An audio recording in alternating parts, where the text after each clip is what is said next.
নীল চিরকুট। লেখনীতে নওশিন আহমেদ রোদেলা। পর্ব সংখ্যা 24। বিশাল ড্রয়িং রুমে ধবধবে সাদা সোফায় বসে আছে নাদিম। কৌতূহলী দৃষ্টি দেওয়ালে টাঙানো পেন্টিংটার দিকে তাকিয়ে আছে। পেন্টিংয়ের একটি নগ্ন মেয়ের ছবি। নগ্নদেহী মেয়েটির গলায় চড়ানো গহনা, হাত ভর্তি চুড়ি, টলমলে চোখ দুটো গাঢ় কাজল রেখা। নাদিম ক্ষীণ চোখে পেন্টিংটার অর্থদ্বারের অর্থ বোঝার চেষ্টা করছে। চেষ্টা সফল হচ্ছে না। চিত্রকর্মী নগ্ন মেয়েটার গায়ের গহনা চুড়ি ঝুলিয়ে কি প্রমাণ করতে চাইছে নাদিম বুঝতে পারছে না। নাদিমের ঠিক সময়ে সোফাতে বসে আছে ইমায়েত সাহেব, মৌসির বাবা। গম্ভীর গড়নের এই মানুষটির সামনে রেখে এই নগ্ন পেন্টিংয়ের দিকে হাঁ করে তাকিয়ে থাকা অনুচিত। নাদিমের উচিত পেন্টিং থেকে চট করে নজর সরিয়ে ফেলা। নাদিম চোখ সরল না। নরম স্নিগ্ধ নারী দেহের দিকে তাকিয়ে থেকে প্রশ্ন করলো, এটা কার পেন্টিং? অবশ্য কোনো রুচিশীল পুরুষ হবেন এই চিত্রকার। ইমতায়েব সাহেব অবাক হলেন। নাদিমের স্বতঃস্ফূর্ত কথায় কপালে মৃদু ভাঁজ পড়ল। পর মুহূর্তে নিজেকে বিস্মিত চাপা দিয়েই বললেন, পুরুষই কেন হবে? চিত্রকার কি নারী হতে পারে না? নাদিম হাসলো আর চোখে আরও একবার পেন্টিংটি দেখে নিয়ে বলল, হতে পারে, কিন্তু এই পেন্টিংয়ের চিত্রকার কোনো নারী বলে মনে হচ্ছে না। ইমায়েত সাহেব ভুরুকুচকে বললেন, মনে হচ্ছে না কেন? নারী দেহে পুরুষের চোখ যতটা সৌন্দর্যমণ্ডিতভাবে প্রকাশ করা যায়, নারী চোখে ততটা প্রকাশ পায় না। পেন্টিংটা দেখে বোঝা যাচ্ছে চিত্রকার ছবিটা খুব অনুভূতি দিয়ে এঁকেছে। কোনো নারীর নিজের দেহের প্রতি অত অনুভূতি আসার অর্থ নয়।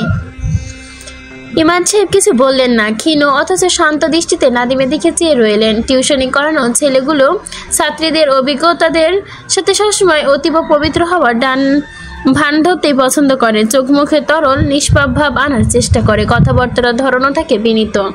মৌসির সাহেবের দুটো গৃহশিক্ষক আছে, কেমন সেরকমই ছিল, কিন্তু নাদিমের মধ্যে এমন কোনো ধারণ দেখা যাচ্ছে না। ছেলেটির কথাবার্তায় বিন্দুমাত্র সংকোচ নেই ভয়। ছেলেটি নিষ্পাপ নির্দোষ প্রমাণ করার কোনো তাড়া নেই। ইমায়েত সাহেব হঠাৎ উপলব্ধি করলেন তিনি বিরক্ত হচ্ছেন। বিচারক মানুষের এই এক সমস্যা, তাদের সুপ্ত মন সবসময় চায় সামনে বসে থাকা মানুষটি তার প্রতি ভয়ে অস্থির থাকুক, কথাবার্তা ঘুরিয়ে ফেলুক, কিন্তু নাদিম কথা ঘুরিয়ে ফেলছে না। নিঃসংকোচে নগ্ন পেন্টিংয়ের দিকে অপলক চোখ জুড়ে তাকিয়ে বসে আছে। ইমায়েত সাহেব মৃদু হাসলেন। রনিতা নামের এক চিত্রকর্মীর চমৎকার ঝলকে দুটো কাপ ভর্তি চা নিয়ে আসলেন। ইমায়েত সাহেব নিজের কাপটি তুলে নিয়ে প্রশ্ন ছুড়লেন, তুমি করে বলছি, কিছু মনে করো না। চায়ের কাপে চুমুক দিয়ে হালকা হাসলো নাদিম। এইবারই চা খেতে বিষাদ, কখনো শরবতের, কখনো মিষ্টি, কখনো বিষের মতো তেতো। এই মেয়েটা কে চা দিয়ে গেল? এই মুহূর্তে চা খেতে লাগলে নিমের পাতার মতো বিষাদই লাগছে।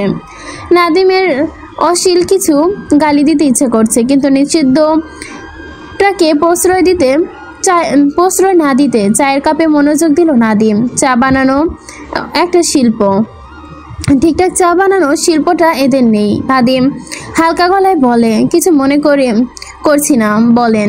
ইমায়েত সাহেব আবারও ভরকালেন। কয়েক সেকেন্ড চুপ থেকে বললেন, তোমার গ্রামের বাড়ি কোথায়? বাবা কি করে? নাদিম চোখ তুলে তাকালো। ইমায়েত সাহেব যে তার কথাবার্তায় চরম বিরক্ত তা সে প্রথম দেখেই বুঝতে পেরেছেন। ইমায়েত সাহেবকে বিরক্ত করে মানে কোথায় একটা প্রচণ্ড আনন্দ পাচ্ছে নাদিম বিরস মুখে বলল, গ্রামের বাড়ি টাঙ্গাইল, বাবা নেই, তাই কিছু করার প্রশ্ন ওঠে না। মাও নেই, ভাই বোন নেই? নাদিম সবলীলাই উত্তর, একটা বোন আছে, এবার বোধহয় এসএসসি পরীক্ষা দিবে। অ্যাডজাস্ট বলতে পারছি না। বোধহয় কেন? তোমার বোন কোন ক্লাসে পড়ে তা তুমি জানো না? আশ্চর্য, জিজ্ঞেস করা হয়নি। ইমায়েত সাহেব বিস্ময়মত হয়ে আকাশে ছুঁড়ে দিল। কিছুক্ষণ নীরব দৃষ্টি নিক্ষেপ করে কিছু একটা বলবেন, তার আগে উল্টো প্রশ্ন করলো নাদিম, আপনি কেন রেখেছিলেন স্যার? নাদিমের প্রশ্নে কণ্ঠনালীতে আটকে থাকা প্রশ্নগুলো ঘিরে ফেললো ইমায়েত সাহেব। নাদিমের কথার ধরন বলে দিচ্ছে এই ছেলেটার সম্পর্কে আর কোনো কথা বলতে ইচ্ছুক নয়। ইমায়েত সাহেব দীর্ঘশ্বাস ফেললেন। এই ছেলেকে তার পছন্দ হচ্ছে না, কিন্তু মেয়ের জন্য তাড়িয়েও দিতে পারছে না। ইমায়েত সাহেব ক্লান্ত দৃষ্টিতেই চাইলেন। ক্লান্ত হতে হাতে খবরের কাগজটা হাতে তুলে নিল। কাগজটা মুখের সামনে মেলে ধরে বললেন, মৌসি বলেছিল তুমি দুদিন ধরে পড়াতে আসছো না। জি স্যার, আসছি না। কিন্তু কেন? নাদিমের বলতে ইচ্ছে করলো, নাদিমের বলতে ইচ্ছে করলো, আপনি বালের জাজ। নিজের মেয়েকে জাজ করতে পারেন না, সে আবার কিসের জাজ? মেয়ে যে গাছে বসে কাঁঠাল খাচ্ছে সেদিকে না তাকে নাদিমকে জিজ্ঞেস করা হচ্ছে আসে না কেন? নাদিম শান্ত কণ্ঠে বলল, আমার ফাইনাল সেমিস্টারের প্রস্তুতি চলছে, সময় হয়ে উঠছে না। আপনি চাইলে নতুন টিচার নিয়োগ করে দিতে পারেন। আমি খোঁজ দেব।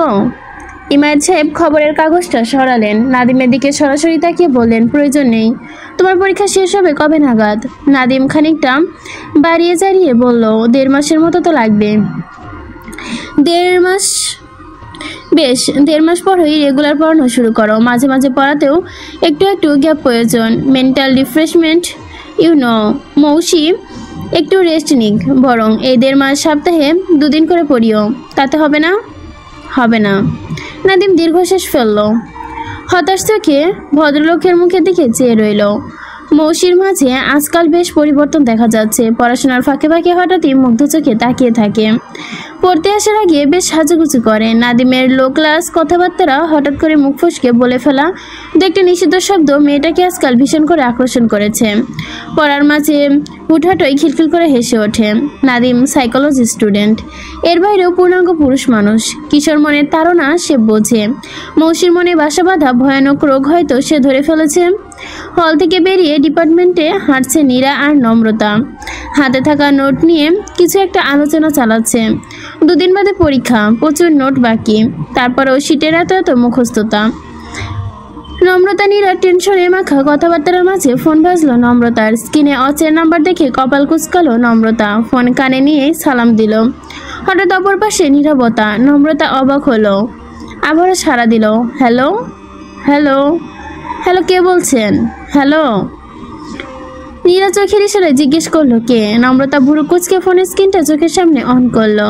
ঠোঁট উল্টে বলল, কি জানি, কথা বলছে না তো। কথা না বলে আবার সাড়া দিল নম্রতা, হ্যালো হ্যালো হ্যালো, শুনছেন?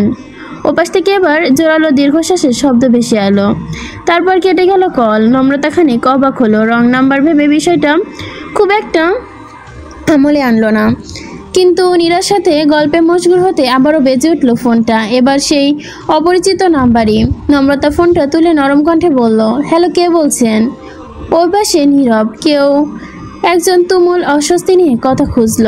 বিশাল অস্বস্তির সাগরে কোনোরূপ কথা খুঁজে পাওয়া যাচ্ছে না। নম্রতা আবারও একই কথা জিজ্ঞেস করলেন। ফোনের ওই পাশে গম্ভীর পুরুষালী কণ্ঠে হালকা কেশে গলা পরিষ্কার করে নিয়ে আবারও কিছুক্ষণ নীরব থেকে বলল, আমি আরফান আলম। এই 3টা শব্দই উচ্চারণ করতে অস্বস্তিতে গলা বসে গেল আরফানের। নম্রতার মার সাথে যেন এভাবে কথা বলতে আকস্মিক কাল্পনিক কালের কল্পনা করতে আসছে সে। আরফান অস্বস্তি ঢেকে নিজেকে স্বাভাবিক রাখার প্রাণপণ চেষ্টা চালালো। আরফান আলোর নামটা শুনে চমকালো নম্রতা। কয়েক সেকেন্ড চুপ থেকে আরফানকে কপি করে বলল, কি চাই? আরফান অস্বস্তি ভুলে একটু হাসলো। ছোট করে নিঃশ্বাস ফেলে বলল, দেখা করতে চাই। কেন? দেখা হলেই বলি? সরি, আমি ব্যস্ত, দেখা করতে পারছি না। বলুন, কি বলবেন? আরফান থমথম খেয়ে বলল, এভাবে কিভাবে বলবো? আপনি ফ্রি হবেন কখন? নম্রতা ভাবলেচিন কণ্ঠে বলল, আপাতত আমি ফ্রি হচ্ছি না। টানা 1-1.5 মাস চলবে ব্যস্ততা। ব্যাপারটা জন্য আমি দুঃখিত।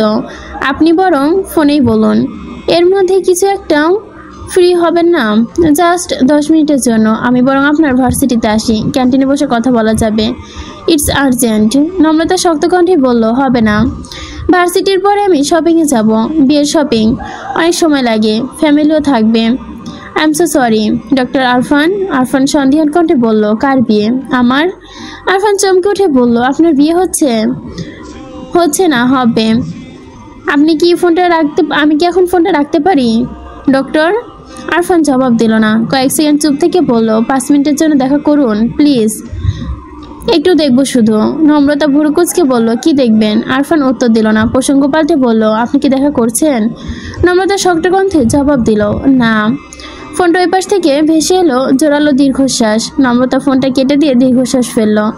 নীরার দিকে তাকাতে চিন্তিত নীরা হঠাৎ করে প্রশ্ন করল, অন্তর খোঁজ কি পাওয়া গিয়েছে? ফোন ধরেছিল? নম্রতা নীরা নোট কালেক্ট করে লাইব্রেরি থেকে যখন বেরোলো তখন দুপুর 2টো বাজে। দুজনের শরীরে তখন ক্লান্ত, অবিশ্রান্ত। নীরা অস্বস্তি নিয়ে বিড়বিড় করে বলল, আবার কেন? খবর পাওয়া গেল না? না। নম্রতা উদাস কণ্ঠে বলল, পাওয়া গেল না তো। এখন তো ফোনও বন্ধ দেখাচ্ছে, চিন্তা করিস না। নাদিম রঞ্জন খুঁজছে, পেয়ে যাবে। নীরা উত্তর দিল না, অতি স্বর্ণপর্ণে দীর্ঘশ্বাস ফেলল। প্রসঙ্গ পাল্টে বলল, তোর পত্রপ্রেমিকের কথা কি ভাবলি? পত্রপ্রেমিক শব্দটা শুনতে পেয়ে ভেতরটা যেন নেচে উঠল নম্রতার, চোখ দুটো চকচক করে উঠল। নীরা আবারও বলল, বিলিভ মি দোস্ত, ডক্টর আরফান তো পত্রপ্রেমিক, তা এখন বিশ্বাস হচ্ছে না। এই লোকের পক্ষে চিঠিপত্র লেখা আদৌ সম্ভব? নম্রতা জবাব দিল না। আরফানের কথা মনে হতেই মন খারাপ লাগছে তার। আরফান আর সে দুইজনকে তার দুই মেরুর মানুষ মনে হচ্ছে। সে তো চিঠিতে অতটা গম্ভীর ছিল না, তবে আরফান এত গম্ভীর কেন? বাকিটা পথ দুজনের কেউ তেমন কথা বলল না। ক্যান্টিনে পৌঁছে হালকা কিছু অর্ডার করতেই কোথা থেকে উড়ে এলো নাদিম। চিরপরিচিত গিটারে একটা ঝুলনো কাঁধে, গায়ে তখনও বাদামি শার্টের ঘামে লেপ্টে আছে। নম্রতা মুখোমুখি একটা চেয়ার টেনে ধুম করে বসে পড়ল নাদিম। তার পাশে বসলো ক্লান্ত রঞ্জন। ছয়ে এসে বসলো 10-15 মিনিট পর। হাত ভর্তি বই নিয়ে টলমল পায়ে এগিয়ে এসে টেবিলের সামনে দাঁড়ালো সে। বিস্তার সরল হাসি দিয়ে বলল, নীলক্ষেত থেকে কিনে আনলাম এগুলো। কখন যে পরে শেষ করব? সোয়ার কথার জবাবে কেউ কিছু বলল না। সোয়ার এই অভ্যাস পুরনো। পরীক্ষার আগেই স্যারের হাতে টেবিলের মুখে যত বইয়ের নাম শুনবে সব সে কিনে ফেলবে, এনে টেবিল বোঝাই করবে। এটাই তার স্বভাব। তারপর রাত দিন ধরে একটা বই শেষ করতে পারবে না। ডিপ্রেশনে চলে যাওয়ার পর তার অন্যতম স্বভাব। নাদিম মুখে এসে যা কথাগুলো গিলে নিয়ে খাবার অর্ডার করতে গেল। সারাদিনের ব্যস্ততায় মুখ ভর্তি ভাত খাওয়ার জন্য সময় হয়নি তার। ট্রে ভর্তি ভাত, আলু ভর্তা আর ডাল এনে ব্যস্ত ভঙ্গিতে খেতে শুরু করলো সে। রঞ্জন ধীর সুস্থে নিজের প্লেট এগিয়ে নিল। টানা 10 মিনিটের বিনা বাক্য ব্যয় করে খেয়ে নাদিম তারপর হুট করে বলল, তোর ওই ধাক্কা আরফানকে দেখলাম রে রমু, তোগো মধ্যে প্রেম পীড়িত হইয়া গেল নাকি আবার? নাদিমের কথায় চমকে উঠল নম্রতা। টেবিলের ওপর ঝুঁকে কপাল কুচকালো। দেখলি? কোথায় দেখলি ওকে? নম্রতা উৎসাহের সহিত অবাক হলো। নাদিম সন্দেহ দৃষ্টিতে তাকালো। কোথায় আবার? ভার্সিটিতেই তো দেখলাম, আমাদের ডিপার্টমেন্ট থেকেই বের হলো। ওই টাকলা স্যারও ছিল সাথে। নম্রতার মনে ধুমধুম অনুভূতি জোয়ার ছুটল। আরফান তাকে খুঁজতে হয়তো এসেছিল, এমন ভাবনায় খুশি হয়ে উঠতে পারল না মন। পর মুহূর্তে অদ্ভুত এক অস্বস্তি ডানা বাঁধল বুকে। নম্রতা ভাবের এই পরিবর্তন চোখে এড়ালো না নাদিমের। খাওয়া নামিয়ে কপাল কুচকে তাকালো সন্ধিহান কণ্ঠে, তোর ভাবভঙ্গি তো সুবিধার মনে হচ্ছে না রে মামা, কাহিনী কি? এমনিও তো ডাক্তারের নাম শুনলে চিরিক মেরে ওঠো, আজ আবহাওয়া এত ঠান্ডা কেমনে? নাদিমের কথায় অত্যন্ত ভাবুক কণ্ঠে প্রশ্ন ছুড়ল ছোঁয়া। হ্যাঁ গাইস, হোয়াট ইজ চিরিক? সোয়ার কথায় মেজাজ চটে গেল নাদিমের। এই সেমডি চিরিক মানে বোঝে না, এটা কি চিরিককে কি বোঝানোর জিনিস? ভীষণ বিরক্ত হয়ে বলল, তুই আবার আমার মান্দার আমলের মেজাজটা চিরিক দিয়ে উঠাস না। দেখ, আমি আজকে বিরাট সিরিয়াস, এই সিরিয়াস মেজাজটা খিচে দিস না, খুব খারাপ হবে তোর। স্ট্রেঞ্জ, আমি আবার কি করলাম? আমি জাস্ট আস্কিং। তোর আস্কিংয়ের নাদিমের কথা শেষ করতে না দিলেই বিরক্তিতে শেষ করলো নম্রতা। বিরক্ত হয়ে বলল, থামবি তোরা? ডাক্তার আরফান এখানে কেন এসেছে সেটা বল। নাদিম চোখ ছোট ছোট করে বলল, তুই আগে তো কাহিনী বল। ওই ধাক্কা আরফানের জন্য তোরা তো নৃত্য করার কি আছে? কথাটা বলে ভুরু নাচালো নাদিম। নম্রতা আমতা করে কিছু বলার প্রস্তুতি নিতে পাশ থেকে বিরস কণ্ঠে বলে উঠল, নীরা ওর জন্য নৃত্য করবে না তো কার জন্য করবে? ওই ধাক্কি তো তাহার পত্রপ্রেমিক মামা। নাদিম নীরবে নীরার কথাটা বিন্দুমতো গুরুত্ব দিয়ে না দিয়েই বলল, পত্রপ্রেমিক বলতে? নীরা ভাবলেশীন কণ্ঠে বলল, যে প্রেমিক পত্রের মাধ্যমে প্রেম করে তাকে পত্রপ্রেমিকই বলে। নীরার কথা বলার ভঙ্গি ভাবলেশীন হলেও বাকিদের চোখ চড়ক গাছ। কয়েক মিনিটে কেউ কোনো কথা না বলতে পারল। নাদিম খাবার মুখে তুলতে ভুলে গেছে। তারপর নিতন্ত তার ছেলের সাথে বলল, আজাইরা, আমি জিন্দেগি তো বিশ্বাস করি না, এটা সম্ভব? নীরা বিরক্তি নিয়ে বলল, আমারও বিশ্বাস করতে বেগ পেতে হয়েছে, কিন্তু এটাই সত্যি। রঞ্জন বলল, এই ছোট ছোট ঘটনাগুলো কিভাবে নিতান্ত কাকতালীয়? এত কাকতালীয় ঘটনা পৃথিবীতে ঘটে, আশ্চর্য। ঘটবে না কেন? আমার কি মনে হয় জানিস, the whole world is the fear of consequently. আমাদের বেঁচে থাকাটাও বোধহয় একটা কাকতালীয় ব্যাপার।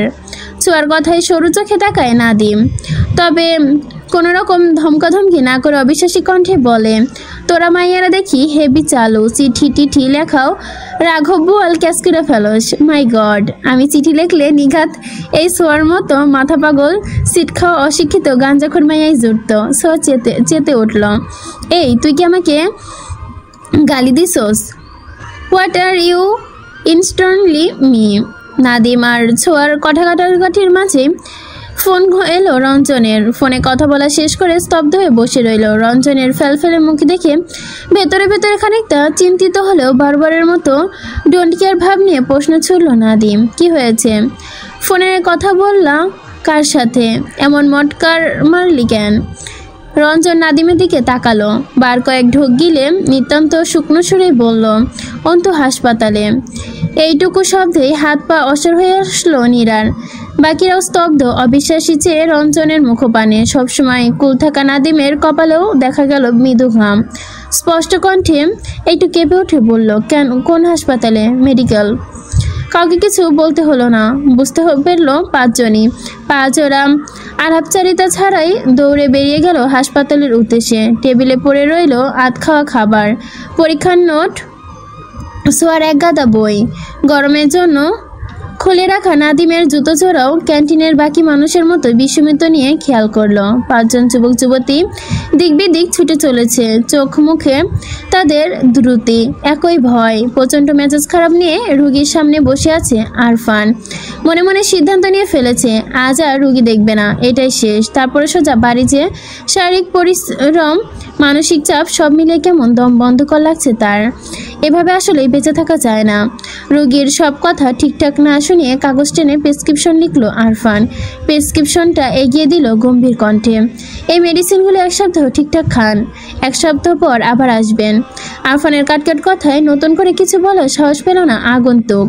প্রেসক্রিপশনটা হাতে নিয়েই মাথা এলে সম্মতি জানায়, তারপর ধীর পায়ে বেরিয়ে আসে। আরফান ডান হাতে কপালে চেপে চেয়ারে ঠেসে বসলো। বিরক্তিতে রাগে মাথা দপদপ করছে তার। পুরো পৃথিবী ভেঙে জুড়িয়ে ঘুরমর হয়ে আসছে। বিয়ে করছে মানে কি? মন চাইলে আর বিয়ে করে ফেলবে? বিয়ে কি মামার বাড়ির মোয়া নাকি? বিয়ের আনন্দে আরফানের 5 মিনিটের জন্য কথা বলতে পারছে না। আরফানের এই মারপ্যাচ, এই মানসিক অশান্তিতে রেখে কিভাবে বিয়ে করে ফেলতে পারছে সে? কিছুক্ষণ এত সবকিছুকে এত সোজা, দরকার পড়লে কিডন্যাপ করে হাত পা বেঁধে বসিয়ে রাখবে। এই বাধা থেকে মুক্তি না দিয়ে কোথায় যাবে এই মেয়ে? আরফান যা ভাবছে তাই। যদি তাহলে হয়, তাহলে সারা জীবনও ছাড়বে না তাকে। থাকতে চায় না, জোর করে রাখবে থাক না থাকলে। আরফানের চোয়াল শক্ত রেখে ঘড়ির দিকে তাকালো, 4টা 20। চেম্বার থেকে উঠে বের হওয়ার উদ্দেশ্যে প্রস্তুত নিতে দরজায় কড়া নাড়ল। আরফান ফিরে তাকায়, দরজা ঠেলে ভেতরে ঢুকলো ওয়ার্ড বয়। আরফানের কপাল কুঁচকে এলো, ভুরু বাঁকিয়ে তেতো মুখে বলল, কি বলবে? ওয়ার্ড বয়ের মুখ ভর্তি কাঁচামাচা করে বলল, স্যার, ইমার্জেন্সিতে একটা পেশেন্ট, ঘন্টা 2 আগে কেবিনে দেওয়া হয়েছে তো। আরফানের থমথমে মুখে দেখে বাকিটা বলার ভরসা পেল না ওয়ার্ড বয়। বার কয়েক ঢোক গিলে বলল, জি স্যার, আসলে। আরফান ধীরে সুস্থে শান্ত কণ্ঠে বলল, যা বলার স্পষ্ট বলো, কি বলতে চাও? রোগীর বাড়ির লোক ভীষণ হল্লা করছে। কেবিনে দেওয়ার পর আর কোনো ডাক্তার দেখায়নি তাকে। আপনি যদি একটু দেখতেন। মুন্তাসির স্যার আপনার কথাই বলে গিয়েছেন। আরফান অতিমাত্রায় বিরক্ত হয়ে বলল, বলে গিয়েছেন মানে কি? এখন কি আমার ডিউটি? উনি নিজের ডিউটিটা ঠিক মতো করতে পারেন না? আর আমি কেন? হাসপাতালে সব ডাক্তার কি মারা গিয়েছে? ওয়ার্ডবয়ের মুখ ইতিমধ্যে ফ্যাকাশে হয়ে গেছে। সবসময় শান্ত রাগহীন মানুষটার কণ্ঠে স্পষ্ট রাগ ঝরে পড়ছে। আতঙ্কে অস্থির হয়ে উঠেছে সে। আরফান দ্রুত নিজেকে সামলে নেয়। দুপুরের পর থেকে নিজের রাগটা কন্ট্রোল হচ্ছে না, হুটহাট রেগে যাচ্ছে। আর রেগে গেলে সামনের মানুষগুলো কঠিন কিছু কথা শোনাচ্ছে। আরফান গাল ফুলিয়ে শ্বাস নিয়ে মৃদু কণ্ঠে বলল, তুমি যাও, আমি আসছি। ওয়ার্ড বয় যেন দেহে পান পেল, আকুতি পেয়ে অন্যরকম ছুটে বেরিয়ে গেল রুম থেকে। আরফান তপ্তস্বরে দীর্ঘশ্বাস ফেলে স্টেটোস্কোপ হাতে নিয়ে বেরিয়ে গেল। নির্দিষ্ট কেবিনে হাঁটতে হাঁটতে তার মনে হলো চিকিৎসকের মতো বিশ্রী পেশা পৃথিবীতে দ্বিতীয়টি নেই। আর এই মুহূর্তে নিজের পেশার প্রতি প্রচণ্ড রকমের বিরক্ত সে। নির্দিষ্ট কেবিনের সামনে এসে হঠাৎ থমকে গেল আরফানের পা। করিডোরের চেয়ারে বসে থাকা চিন্তিত মেয়েটিকে দেখে কপালে থাকা বিরক্তির ভাঁজগুলো মিলিয়ে মিয়ে গেল, বুক জুড়ে ঠান্ডা পরশ বয়ে গেল। টকবক করে থাকা রাগগুলো কেমন থিমিয়ে গেছে। চোখের দৃষ্টি এক মুহূর্ত বিলম্ব না করে স্থির হয়ে গেল মেয়েটার দিকে ধীর পায়ে। কিন্তু হায়, মেয়েটার পা জোড়া ঢেকে আছে কালো কাপড়ে নন্দনিত জুতা। আরফান হতাশ চোখে চেয়ে রইল জুতায় ঢাকা পা জোড়ার দিকে। নম্রতা দুহাতে কপাল চেপে বসেছিল। ষষ্ঠ ইন্দ্রিয় দেওয়া সতর্কবার্তায় চোখ তুলে তাকাতেই চমকে উঠল। আরফানকে নিবিষ্ট চোখ জোড়ায় জুতো জোড়া দেখেই তাকিয়ে আছে দেখে কিছুটা অস্বস্তি বোধ করল সে। কিছুক্ষণ কাচুমাচু করে সেখান থেকে সরে যাওয়ার জন্য উঠে দাঁড়ায়। চোখ তুলে তাকায় আরফান। তার গম্ভীর শান্ত কণ্ঠ এবার খানিক চঞ্চলতা দেখা গেল। আপনি না বিয়ে শপিংয়ে যান, তাহলে এখানে কি প্রয়োজন? তাই ভেতরে কে? আপনার পেশেন্ট। নম্রতা মুখ কালো করে বলল, আমার ফ্রেন্ড। আরফান ভিন্ন ভঙ্গিতে ভুরু নাচিয়ে বলল, ও। এইটুকু বলেই থামলো আরফান। পকেটে হাত ঢুকিয়ে সোজা হয়ে দাঁড়ালো। এদিক ওদিক দৃষ্টি ফিরিয়ে ছোট্ট শ্বাস ফেলে ঘাড়টা হালকা কাত করে বলল, কতক্ষণ থাকবেন? নম্রতা মুখ গুমড়ো করে উত্তর দিল, জানি না। আরফান অদ্ভুত কৃতজ্ঞের স্বরে বলল, আমি না ফেরা পর্যন্ত এখানেই থাকবেন। কথা আছে আপনার সাথে, আপনার ফ্রেন্ডকে দেখে আসছি। ফিরে সে না পেলে খবর আছে। আরফানের মৃদু ধমকানিতে চোয়াল ঝুলে পড়া জোগাড় নম্রতার। পাশে বসে থাকা ছোঁয়া চমৎকার ওপর নিচ চোখ বড় করে চেয়ে রইল। আরফান যখন কেবিনের দরজা ঠেলে ভেতরে ঢুকলো, আরফানের লোমশ পুরুষালী হাত, ওই স্নিগ্ধ গম্ভীর মুখখানা দেখে নম্রতা প্রথমবারের মতো মনে হলো লোকটা দেখতে ততটাও খারাপ না, বরং অদ্ভুত সুন্দর। ভীষণ সুন্দরভাবে কথা বলে, ভীষণ ভীষণ সুন্দর। পশ্চিম আকাশে ঝুলে পড়েছে স্নিগ্ধ সূর্য। চারদিকে কমলা রং ঝরিয়ে আলো ছড়িয়ে দিয়েছে ক্লান্ত দিনের বিদায় দিয়ে।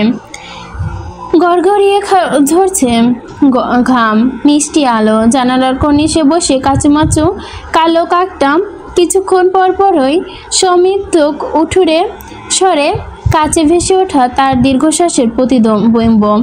অন্তু সেদিকে তাকিয়ে দীর্ঘশ্বাস ফেলল। মাথা ভোতা যন্ত্রণা, মস্তিষ্ক কেমন ঘোলাটে, অনুভূতি শূন্য। প্লাস্টারে ঢাকা বাম হাতটা কিছুক্ষণ পরই ক্ষীণ ব্যথায় অস্থির করে তুলছে তাকে। অন্তু চোখ বুঝলো, অসহনী ব্যথায় কপাল কুঁচকালো। অন্তু চোখ বুঝতে পারলেও কেবিনের দরজা খুলে গিয়েছে। মৃদু দেওয়ালে মেলি সুবাস ভেসে আসছে কাছে, খুব কাছে। অন্তু চোখ মেলতে ইচ্ছে করছে না। সামনে দাঁড়িয়ে থাকা রমণীকে দেখতে ইচ্ছে করছে না। চুপচাপ শুয়ে থেকে উপস্থিতি অনুভব করছে সে। নীরা কাঠের টোলটা টেনে অন্তর মাথার কাছে বসলো। এই এতক্ষণ টেবিলে ঢোকার সাহস ও সুযোগ হলো তার। নীরার প্রতি অন্তুর দুর্বলতা হয়তো কোনোভাবে জেনে গিয়েছে। অন্তুর মা জাহানারা বেগম, শান্তশিষ্ট গোলগাল মহিলাটা পুরোটা সময় হিংস্র দৃষ্টিতে খেয়াল করলো নীরাকে। তার দৃষ্টি বলছে অন্তুর এই অবস্থার জন্য শুধু এই নারীটাই দায়ী। নীরা ছোট্ট নিঃশ্বাস ফেলে বলল, জেগে আছিস? অন্তু অনির্দিষ্ট সত্ত্বেও চোখ মেলে তাকায়। নীরার সুন্দর টুলটুলে মুখখানির দিকে বিষাদ দেখতে পেল সে। হয়তো খুব বেশি খুশি হলো অন্ত। তার সুপ্ত মনও বুঝি এটাই চেয়েছিল। কিন্তু নীরার মাঝে আহামরি দুঃখী দুঃখী ভাব দেখা গেল না। স্নিগ্ধ চোখ জোড়া ক্লান্তি ব্যতীত কিছুই নেই। অন্তর জন্য বিন্দুমাত্র অনুভূতি নেই। কষ্ট আর হতাশা বুকের ভেতর চিনচিন করে ব্যথা উঠিয়ে দিল অন্তর। চোয়াল মেলে তাকাতেই দেখল। দীর্ঘশ্বাস ফেলল নীরা। কঠিন কণ্ঠে বলল, অ্যাক্সিডেন্টটা কিভাবে হলো? কোথায় ছিলি এই দুদিন? সব কিছু ফ্যান্টাসি ভাবলে হয় না অন্তু। জীবনটা ফ্যান্টাসি নয়।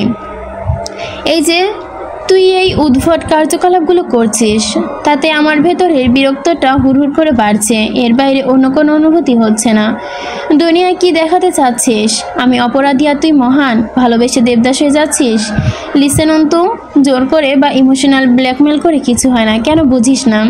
আমিও তোকে ভালোবাসি। যতটা নাদিম রঞ্জন নমুছাকে ভালোবাসি ঠিক ততটাই তোর জন্য বরাদ্দ।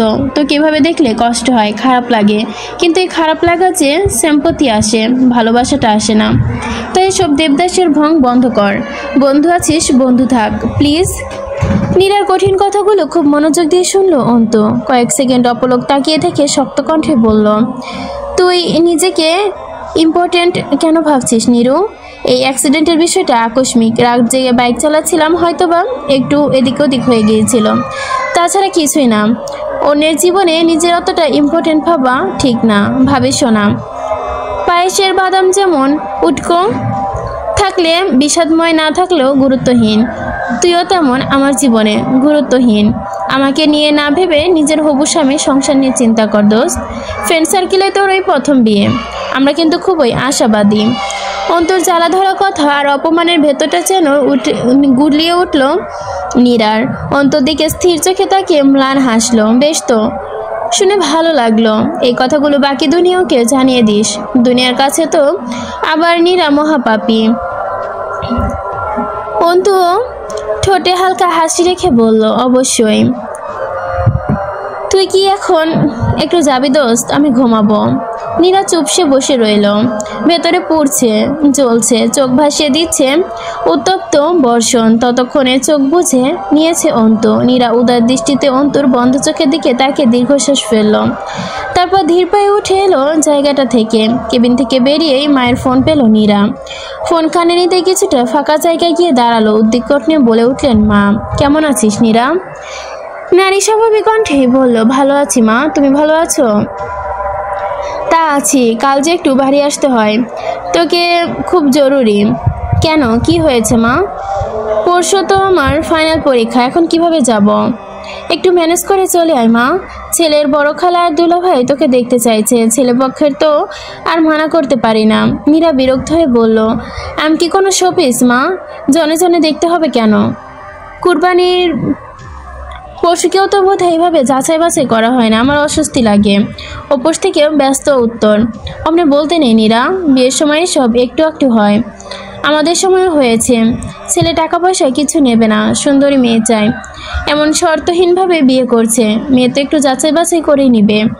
আমাদের কি টাকা পয়সা দিয়ে বিয়ে দেওয়ার মতো সামর্থ্য আছে রে মা?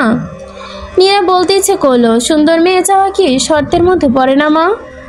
লোকটি তোমার মেয়ের মন নয়, দেহ দেখে বিয়ে করছে। এই দেওয়াটা টাকা পয়সা দেওয়ার থেকেও অনেক বেশি কিছু। তাকে তোমার মনে হচ্ছে না? না, তেমন কিছুই বলল না, সুপ্ত দীর্ঘ শ্বাস ফেলল। আচ্ছা মা, আমি সকালে বাসে আসছি, চিন্তা করো না। হ্যাঁ তাই কর। আর আসার সময় পার্লারে কী সব করে না মেয়েরা, ফেসিয়াল টেসিয়াল ওইসব করে আসিস। নিজের যত্ন তো নিস না একদম, দিন দিন পোড়া কাঠ হয়ে যাচ্ছিস। ছেলের বড় খালা নাকি বাঘিনী মহিলা, বিয়ে টিয়ে ভেঙে দিলে সর্বনাশ। এদিকে এরা স্মার্টফোনের জন্য লাফালাফি করছে। দুই বোনের ভার্সিটির খরচটা সামলে উঠতে পারছে না এইরাম, তার মধ্যে আবার ফোন। বিন্দুমাত্র আক্কেল নেই মেয়েটার। এরা দুর্বল কণ্ঠে বলল, এখন একটা স্মার্টফোন ওর আসলেই দরকার মা, ভার্সিটি পড়ছে, সবার সাথে তাল মিলিয়ে চলতে হবে না, তাছাড়া অ্যাসাইনমেন্ট নোট এসবের জন্য লাগে। নীরার মা ক্ষেপে কণ্ঠে বলল, কই, তোকে তো কিনে দেয়নি, তুই তাল মিলিয়ে চলতে পারিস, ওটা পড়ে গিয়েছিস। পেঁয়াজের দাম হয়ে গিয়েছে 30 টাকা কেজি। একটা সংসার চালাতে কত টাকা খরচ লাগে ঠিক আছে? ছেলেটা খেটে খেটে মরছে, মেসে থেকে চাকরি করছে, এই খাচ্ছে কি খাচ্ছে না, এসব কেউ বুঝে না। সারাদিন ফ্যাশন ফি, হ্যান ফি, ত্যান ফি। কই, তুই তো বলিসনি। আমার সাথে ওর তুলনা করছে কেন মা? আমার আর ওর জেনারেশনে যথেষ্ট গ্যাপ আছে, তুমি ওকে অযথা বকো না মা। ওকে ওর মতো বাঁচতে দাও। আমি টিউশন খুঁজছি, 1 মাসের মধ্যে টিউশনের টাকা জমিয়ে একটা ফোন কিনে দিব। আমার কাছে টিউশনের কিছু টাকা জমানো আছে, ওর সোশ্যাল ফি আমি পাঠিয়ে দিব মা, ভাইয়াকে পাঠাতে হবে না। নীরার কথায় মা শান্ত হলেন না। সংসারে একের পর এক ঝোড়ঝামেলা আওড়াতে লাগলেন।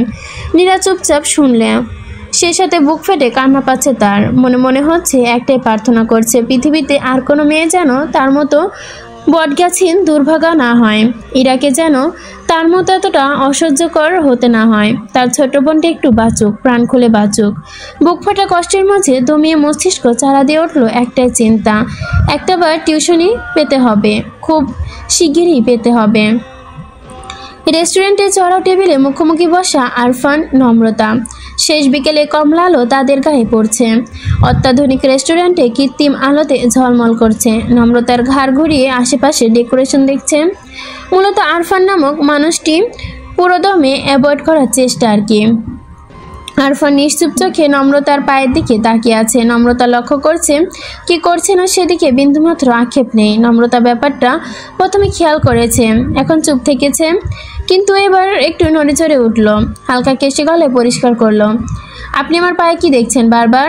নম্রতার কথা আরফানের ঘোর কাটলো। আমতা আমতা করে বলল, কিছু বললেন? আপনি আমার পায়ের দিকে এত কি দেখছেন? জুতোগুলো পছন্দ হয়েছে, খুলে দিব? আরফান উত্তর না দিয়ে স্বল্প কাশলো। 2-1 দিনের অযত্নে গোছানো দাড়িগুলো হাত বুলিয়ে ঘাড়ে হাত বোলালো। নম্রতার দিকে ক্ষীণ দৃষ্টিতে তাকিয়ে থাকতে দেখে ওয়েটারকে ডাকলো আরফান। ফোনের দিকে তাকিয়ে আবার ঠোঁটে হাসি টেনে বলল, কি খাবেন? নম্রতা শক্ত কণ্ঠে বলল, কিছু খাবো না। আপনি কি বলবেন বলুন, শুনে চলে যাব। আপনাদের অপেক্ষা করতে বলেছিলাম, তবুও করলেন না কেন অপেক্ষা? নম্রতা তার চোখে চোখ রাখলো। আরফানের গভীর শান্ত চোখে কোথাও একটু শিশুসুলভ চঞ্চলতা, এক আকাশ কৌতূহল আর মায়া। নম্রতা সেই শিশুসুলভ চোখে চেয়ে বলল, অপেক্ষা খুবই ক্লান্তকর, কষ্টকর আরফান, তাই এখন আর অপেক্ষা করার সাহস হয় না। আরফান কয়েক সেকেন্ড চুপচাপ বসে থেকে নজর ফেরালো, অন্যদিকে চোখ রেখে বলল, আপনার পায়ে একটা পায়েল দেখিয়েছিলেন সেই দিন তো? পায়েলটা আমার পরিচিত, আসলে আপনার পা জোড়াও আমার পরিচিত। এগুলো সত্যি আপনার পা? কথাটা বলে হাসলো আরফান। নম্রতা ভুরু বাঁকিয়ে বলল, না তো, পাশের বাসা থেকে ধার করে এনেছি পা। নম্রতার কথায় মাথা নিচু করে হাসলো আরফান। প্রসঙ্গ পাল্টে বলল, জুতা জোড়া একটু খুলবেন প্লিজ? নম্রতা অবাক হয়ে বলল, কেন? এক পলক দেখে যা ভাবনা সেটা ভেবেছি, সেটা ভাবাটা সঠিক কিনা যাচাই করব। নম্রতা সন্দেহান কণ্ঠে বলল, কি ভাবনায় ভেবেছেন? আরফান সিরিয়াস ভঙ্গিতে বলল, পা জোড়া আপনি চুরি করেছেন। কি? নম্রতা আওয়াজ খানিক জোরে হয়। আশেপাশে দুজন ঘাড় ঘুরিয়ে তাকালো তাদের দিকে। আরফান মৃদু হাসি। নম্রতা থমথম খেয়ে চুপ করে আছে। কিছুক্ষণ বাদে টেবিলের ওপর ঝুঁকে এসে নিচে সরে বলল, কি? আরফানের হাস্যোজ্জ্বল জবাব, আপনার বিশ্বাস হচ্ছে না? I have on proof. নম্রতা এবার সোজা হয়ে বসে, ওর চোখে চেয়ে সরুভাবে তাকায়। He has an proof? কিসের প্রুফ? নম্রতার কয়েক মুহূর্তর জন্য মনে হলো লোকটি বদ্ধ পাগল, শ্যামবর্ণের অসহ্যকর সুন্দর পাগল। আরফান পকেট থেকে নিজের ফোন বের করে নম্রতার চোখের সামনে ধরলো। নম্রতা অবাক হয়ে খেয়াল করলো আরফানের ফোনে নম্রতার পায়ের ছবি। প্রেমের প্রথম কি চিঠির সাথে পাঠানো কিশোরী নম্রতার ভরসা পায়ের ছবিটি। নম্রতার চোখে মুখে বিস্ফোরণ ফুটে উঠল। হাসলো আরফান। ফোনটা পকেটে রেখে বলল, এবার বলুন পাগুলো আপনার নিজস্ব সম্পদ না আপনার? এবার বলুন পা দুটো আমার নিজস্ব সম্পদ না আপনার? নম্রতা জবাব দিল না। তার হৃদস্পন্দন দ্রুত থেকে দ্রুততর গতিতে ছুটছে। অদ্ভুত অনুভূতি উত্থাল পাথাল করছে তার বুকে, চোখ ভাসিয়ে কান্না পাচ্ছে। তার মানে আরফান তাকে ভুলে যায়নি। সে আরফানের কাছে ততটুকুই গুরুত্বপূর্ণ ছিল যতটুকু নম্রতার কাছে ছিল আরফান। নম্রতা চট করে উঠে দাঁড়ালো, ব্যাগটা হাতে তুলে নিয়ে রেস্টুরেন্টের দরজার দিকে হাঁটা দিল। আর এক মুহূর্ত সেখানে থাকলো না। নিশ্চয়ই কেঁদে কেটে অস্থির হয়ে যাবে নম্রতা। এই পাবলিক প্লেস এমন ন্যাকামো মানায় না। নম্রতার হঠাৎ প্রস্থানে হতভম্ব হয়ে গেল আরফান। নম্রতা যাওয়ার দিকে তাকিয়ে থাকতে থাকতে হঠাৎ ডেকে উঠল, শ্যামলতা, আপনি শ্যামলতা তাই না? নম্রতা থমকে গেল। দরজার কাছে গিয়েও ফিরে তাকালো। আরফান তার শিশুসুলভ চোখ দুটো অসংখ্য প্রশ্ন নিয়ে আছে।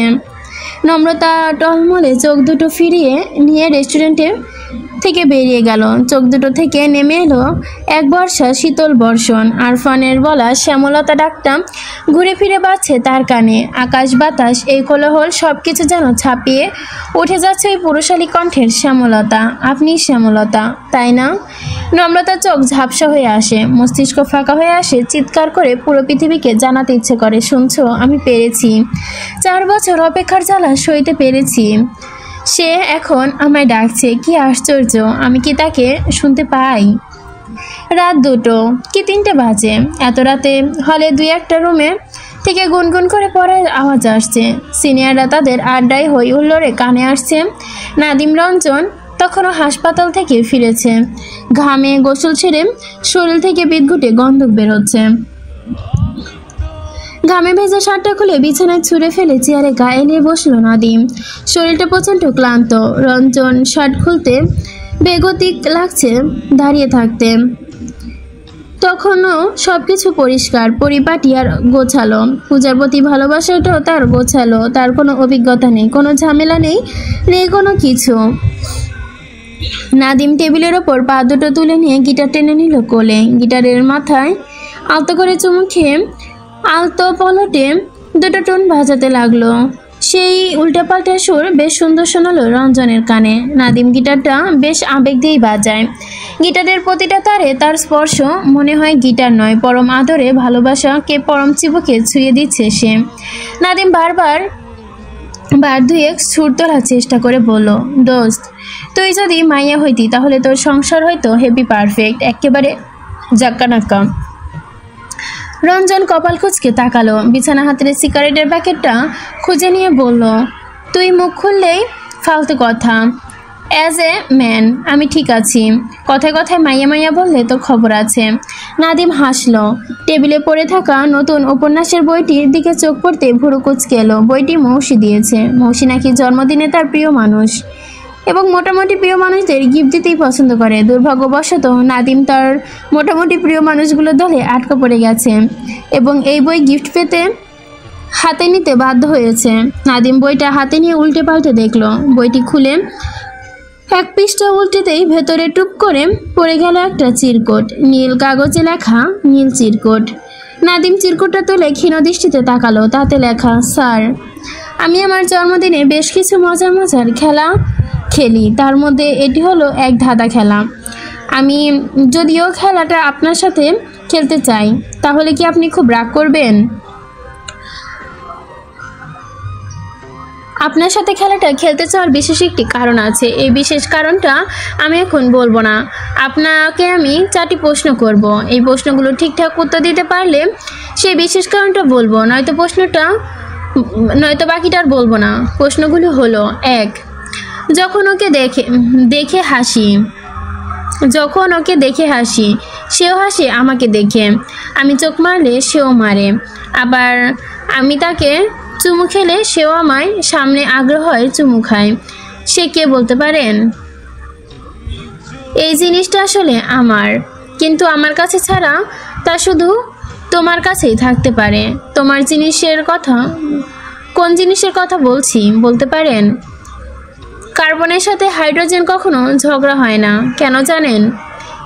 একটি জিনিসের ওপর বড়লোকের অধিকার স্থাপন করতে চায়, বিজ্ঞানীরা বুঝতে চায়, আর গরিব মানুষের কাছে এটাই সবচেয়ে বড় সম্পদ। এই জিনিসটা কোন জিনিস জানেন?